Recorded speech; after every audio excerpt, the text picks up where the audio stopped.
Good afternoon friends. आपकी study.com में आप लोगों सभी प्रतियोगी छात्र छात्राओं को मेरी तरफ से हार्दिक अभिनंदन है।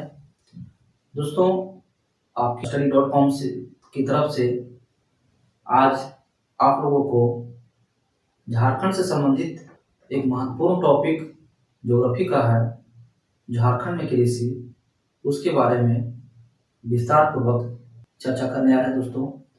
दोस्तों झारखंड में कृषि कमोबेश तो होता है, लेकिन उसके बारे में हम लोग विस्तार पूर्वक चर्चा करेंगे। ठीक है दोस्तों, देखते हैं झारखंड में कृषि कुल मिलाकर के अगर देखें तो मात्र 23% पर सिर्फ कृषि किया जाता है। और दोस्तों इसके आगे अगर देखें हम तो झारखंड के कुल आबादी का मात्र 75% आबादी ही कृषि कार्य के लिए लगे हुए हैं।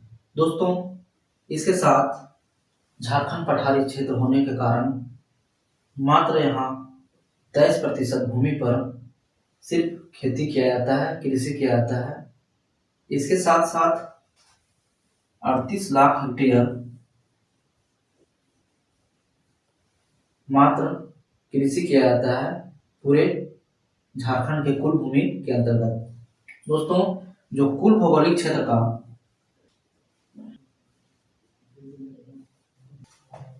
मात्र 49.69%, ये 38 लाख हेक्टेयर का कुल भौगोलिक क्षेत्र का 49.69% पर ही कृषि किया जाता है। दोस्तों झारखंड में कृषि जो किया जाता है वो व्यवसायिक नहीं है, व्यापारिक नहीं है, मात्र एक अगर देखें तो सिर्फ जीवन निर्वाह है। मतलब यहाँ खेती या कृषि किया जाता है तो मात्र खाने योग्य के लिए किया जाता है, न कि उसे बेचने या व्यवसायिक या व्यापारिक या व्यापार करने के लिए किया जाता है। दोस्तों आगे हम देखते हैं झारखंड में कृषि कुल मिलाकर अगर देखें तो सबसे ज्यादा खाद्य कृषि किया जाता है। मतलब खाने के लिए सबसे ज्यादा कृषि यहाँ किया जाता है, जो 95% खाद्य कृषि का योगदान झारखंड में है दोस्तों, और बाकी जो है 5% है। दोस्तों यहाँ झारखंड में कुल मिलाकर के अगर देखें तो मात्र 2 प्रकार की ऐसी क्षेत्र है या ऐसी भूमि है जहाँ कृषि की जाती है। जैसे पहला टाण, दूसरा दोन। दोस्तों टाण जो है थोड़ा सा उठा हुआ या थोड़ा सा ऊंचा नीचा रहता है, उसको हम टाण बोलते हैं। और दोस्तों दोन जो है निचली भाग को, मतलब थोड़ा सा समतल भाग को दोन कहा जाता है। दोस्तों टाण के अंतर्गत मोटे अनाज का खेती किया जाता है, जैसे दोस्तों मक्का, ठीक है। और दोन के अंतर्गत दोस्तों धान की खेती किया जाता है। दोस्तों ये बात भी आपको ध्यान में रखना होगा। टाण में मोटे अनाज जैसे मक्का हो गया, दोन में मतलब प्लेन जो खेत के समान होता है उसमें धान की खेती ज्यादा किया जाता है। दोस्तों आगे हम देखते हैं झारखंड में कुल मिलाकर के मौसम के आधार पे 3 प्रकार का कृषि होता है। जैसे पहला नंबर खरीफ फसल, दूसरा रबी फसल, तीसरा जायद फसल। दोस्तों इसे और नाम से जाना था खरीफ को, जैसे बरसाती फसल, भदई फसल और एक अगहनी फसल, ये नाम से जाना जाता है खरीफ फसल। दोस्तों रबी फसल ठंडी मौसम का फसल के नाम से जाना जाता है, और इसे एक और नाम से बैसाखी फसल के नाम से भी जाना जाता है। दोस्तों जायद फसल जो है गर्मा फसल के नाम से जाना जाता है। दोस्तों ये सभी बात में आपको ध्यान रखना होगा। दोस्तों एक एक करके हम लोग इसके बारे में विस्तार पूर्वक चर्चा करते हैं। दोस्तों, खरीफ फसल को बरसाती फसल या भदई या अगहनी फसल के नाम से जाना जाता है। दोस्तों, अब देखते हैं हम खरीफ फसल किसे कहते हैं। दोस्तों, वैसे फसल जो जून जुलाई में बोए जाते हैं और अक्टूबर नवंबर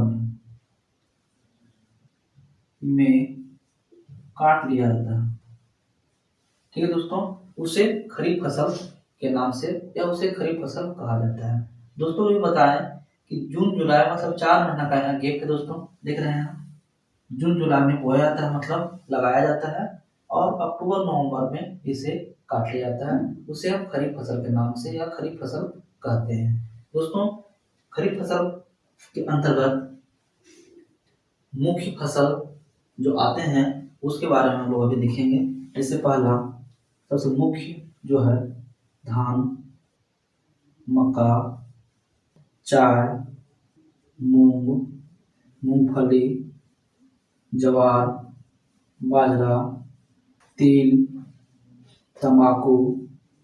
दोस्तों, चाय देखिए अभी मूंग, मूंगफली, मक्का, धान, ज्वार, बाजरा, तिल, तंबाकू, जूट, कपास, गन्ना, ये सभी दोस्तों जो जैसे एक और है दोस्तों उड़द, ये सभी दोस्तों मुख्य फसल जो है वो खरीफ फसल के अंतर्गत आता है। लेकिन दोस्तों, इसके अंतर्गत भी सबसे मुख्य फसल झारखंड का धान है, जो पूरे कृषि का अकेले 60% धान की खेती किया जाता है।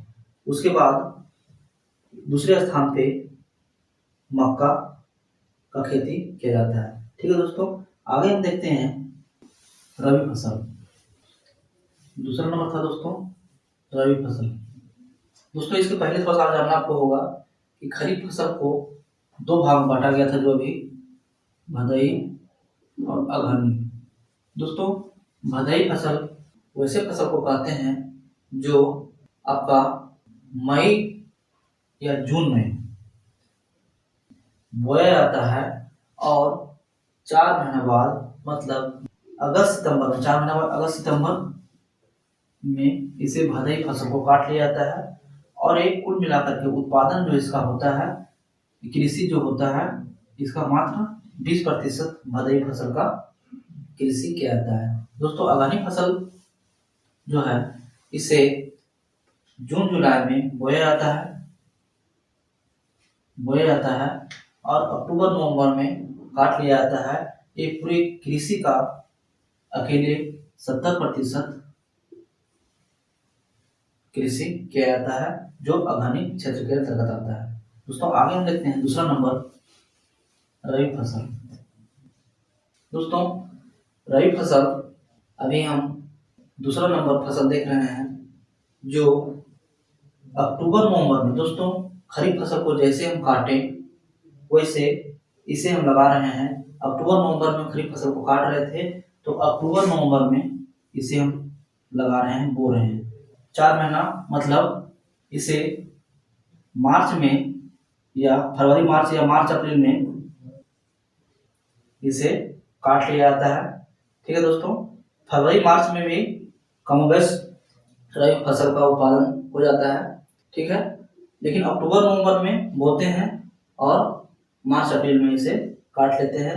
वैसे फसल को रबी फसल कहा जाता है। इसके अंतर्गत दोस्तों गेहूं सबसे मुख्य फसल है।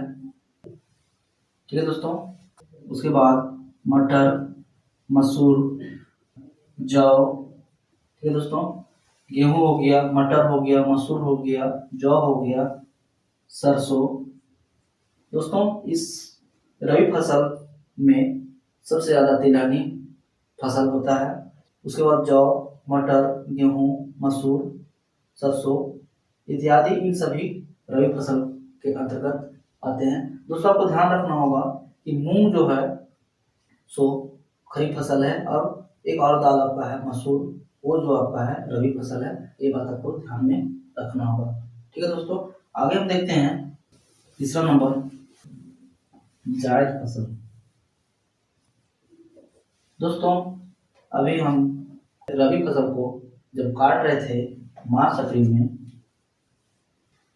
काट रहे थे इसको, रबी फसल को, उसी समय इसको लगाएंगे। और ये मुख्यतः अगर देखा जाए तो गर्मी का फसल है, इसीलिए इसको जायद फसल को गर्मा फसल के नाम से जाना जाता है। दोस्तों मार्च अप्रैल में लगा करके जून जुलाई में इसे भी काट लिया जाता है। कमोबेश पहले भी ये हो जाता है। इसके अंतर्गत दोस्तों करेला,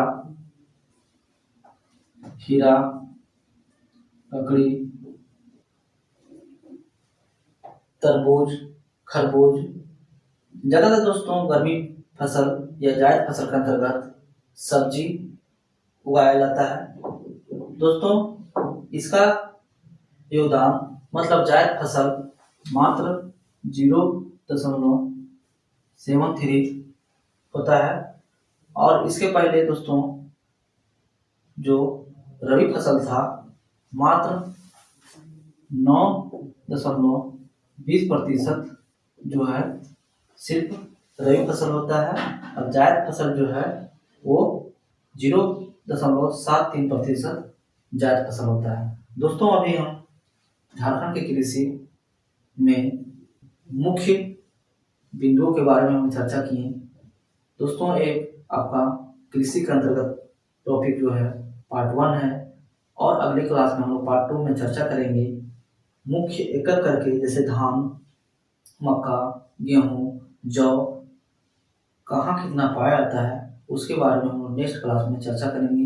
दोस्तों आज की क्लास में यहीं समाप्त करते हैं। धन्यवाद।